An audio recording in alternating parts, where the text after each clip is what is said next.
So right mga Oragon, panibagong araw kaya panibagong trabaho naman ang inyong makikita. Kaya bagong lahat, welcome sa Oragon Official Vlog. So kaya bago natin umpisa ng ating trabaho at ang ating kapalpakan, shout out muna kay Nathan Joe A. Boyson. Kung tama yung pagkabigkas ko, shout out sa'yo. O diba ang galing, ang layo ng narating ng ating video. Kaya sa mga kapanood naman ito, shout out na lang sa inyong lahat. So ayun na nga, wag natin patagalin. So dahil naikas ako na pala yung wiring para sa pagkabit ng outlet out switch. So ngayon nadako naman tayo dito sa pag-i-skim coat. So, gumamit pala ako dyan ng skim coat na Boysin Ultra Fino. Dahil po sa hindi nakakaalam, magandang gamitin po yan sa pag-skim coat ng pader, lalong lalo na po sa rough finish, dahil pag na-skim coat mo na yan sa mga pader at kapag natuyo na, so pag nasandalan mo siya hindi gaano malikabok, lalo na kapag nililiha hindi gaano purin tulad ng iba dyan. Kunting hagod mo lang ng liha, labasan agad ang mga alikabok at puspusin agad. Kaya naman ano pang hinintay nyo, mag Boysin Ultra Fino na kayo. Kaya naman sa Boysin dyan, ano pang hinintay nyo, kahit hindi kayo nagpapapromote ay pinopromote ko na kayo. Sigurado ako sa makakapanood nito, hindi na kayo magdalawang isip dahil ito na ang bibili ninyo. Kaya naman Boysin, ano pang hinihintay mo, bilis-bilisan mo na at kontakin mo na ako. Arot!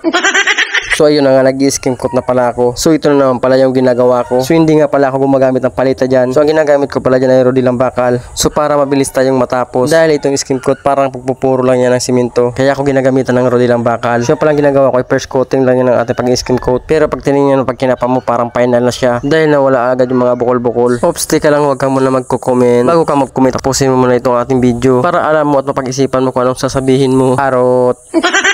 So ang gagawin ko pala dyan, hanggang second coat lang tayo. So bibigyan ko kayo ng tips para mas mabilis matuyo. Unang pahid nyo ng skim coat dapat manipis lang. Yung tipong may tago mo muna yung mga butas-butas ng inyong palitada. At kapag natuyo ay second coat muna. So ang pag-i-skim coat hanggang third coat yan. So ako ang gagamitin ko ay second coat lang. Dahil nakuha agad natin yung kapantayan at makinis na agad. So ibang iba talaga pag wrap ang palitada. Dahil kapit na kapit ang skim coat. Di tulad na nakapinis na nakapuro. Pag in-skim coat mo siya parang wala lang. Lalong lalo na kapag may moist, ay sigurado baka na mga pintura nyo.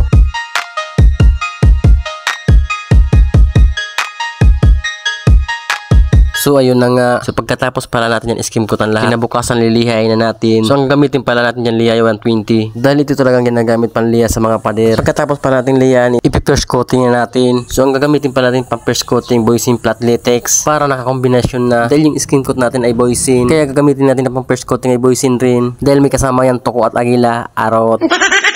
So balikan natin yung mga nakaraan bago tayo naging scale. Dahil yung una hindi pa uso mga rough na yan. So dahil nung una hindi pa uso ang skim coat. So mayroon na mga skim coat pero pang retas lang yun. Dahil nung una uso pa ang pagpupuro ng mga pader. Hindi pa uso nun ng rough finish. Kaya naman sa pagpapalitada nun ay pakinisan talaga ng pader. Dahil tsak kikinis talaga pag may puro. So ayun na nga. So bago pala pipintura na maghihintay ka muna ng ilang linggo. Maghihintay ka muna ng 10 days o 15 days bago pinturahan. Dahil ganun talagang patakaran nun. Bago talaga yan pipinturahan, lalasunin muna. Dahil hindi pwedeng pintura na hindi pa nilalason. At pag nalason na nga doon na nga nila apply ng first coating na pintura. At pagka first coating pala nila sa kanila sundan ng fine. So kaya ibang iba noon kaysa ngayon. So kasi noon talaga nga masun hindi ka lang marunong magpalitada. Kasi dapat marunong ka magpuro at magpinis. Dahil kapag mahina ka magpinis, hindi ka talaga tatanggapin ng ibang construction. Kaya naman nasabi ko ibang iba na talaga ngayon. Kaya maswerte yung mga baguhan ngayon na mason. Dahil kapag marunong ka na magpalitada at marunong ka na mag-layout, pwede ka na makapasok sa pag-i-skill ng mason. Kahit hindi ka gaano kagalingan magpinis ng palitada. Dahil madalas sinasabi ng mga ibang mga mason, pintor na lang ang bahala niyan. Pintor naman ang kapaganda niyan. Pag hindi madala ng pintor, may kortina naman. Arot!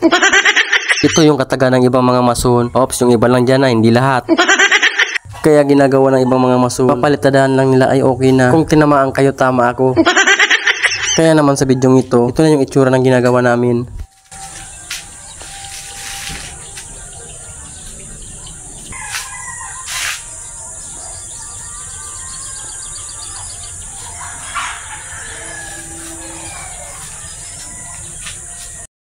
So kaya anong masasabi nyo? Nakapag first coating na pala tayo ng flat latex at nakapagtalis na rin tayo sa may CR. Nakalagay na rin pala tayo ng sliding window. Kaya hanggang dito lang muna ang aking video. Tapos na po.